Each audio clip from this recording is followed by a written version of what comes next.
Hang in there. We're going to have this march in a little while. It's getting dark, much more darker. So it'll be myself and then Oscar. And I guess Peter. We're going to have Peter up. I was going to also try to read a little bit about Felix. I knew Felix as a volunteer working in the International Hotel. He was one of those extraordinary leaders, like a rock star. He had a big following here in the International Hotel because he was just a very eloquent speaker. And when you see the film on the International Hotel, the words that he utters is, the buyback plan is an eviction plan. And a lot of people, years have gone by since that film has been out, and a lot of people don't really understand, what does that mean?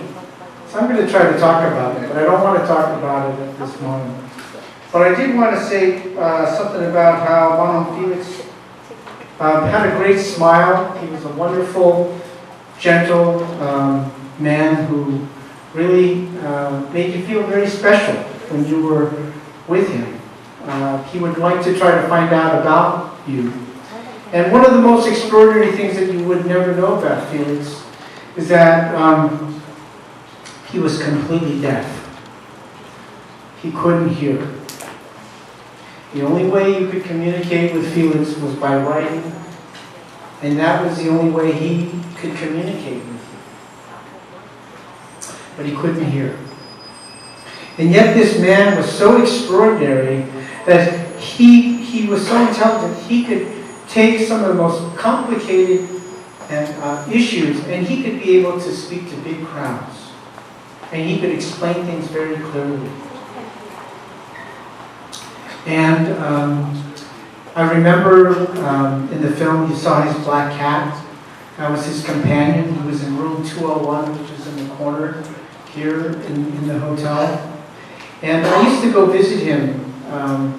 He and I had a very cordial relationship. It was not always cordial. Sometimes we always had arguments. I'd have to always really write fast. Because he'd scream at me and I'd have to give back my argument. But I could only just write. I couldn't scream back because he couldn't hear.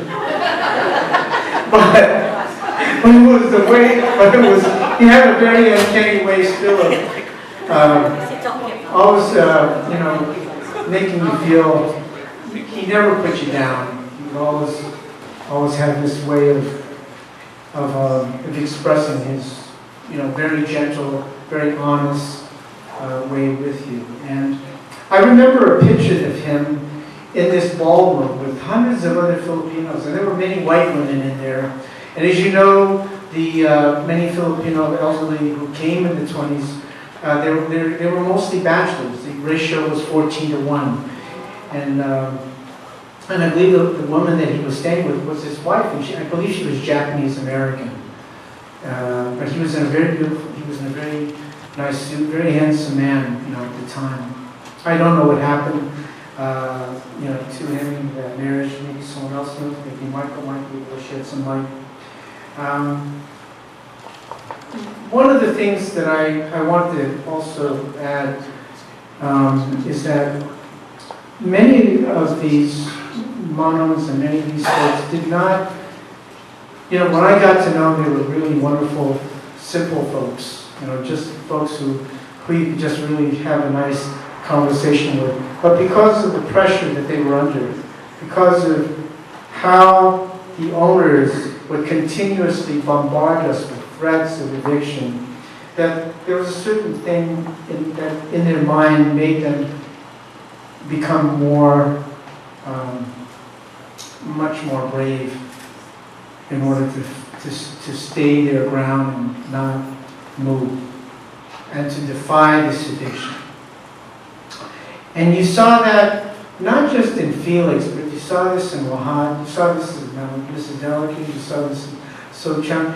You saw folks, and they easily could, like some people would leave, they could just have leave to the left, but they didn't. And one of the reasons why they did leave is because they couldn't find any place to go that they wanted to leave. because it was a community. These were like their family.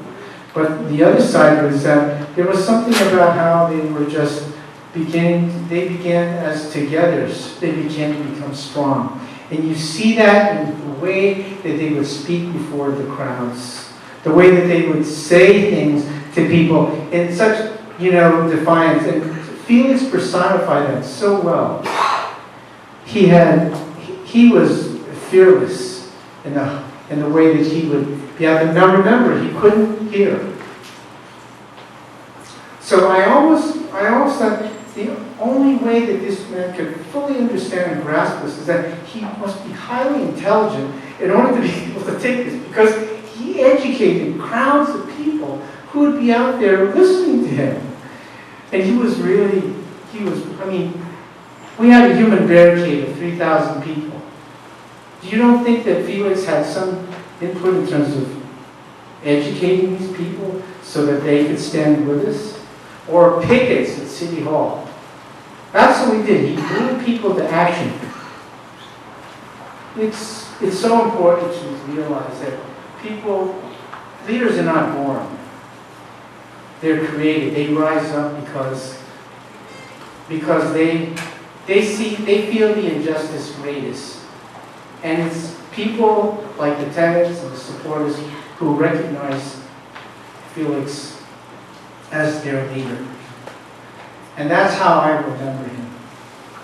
This man who was in his late 70s, who couldn't hear, but who really was to me a rock star, I understand.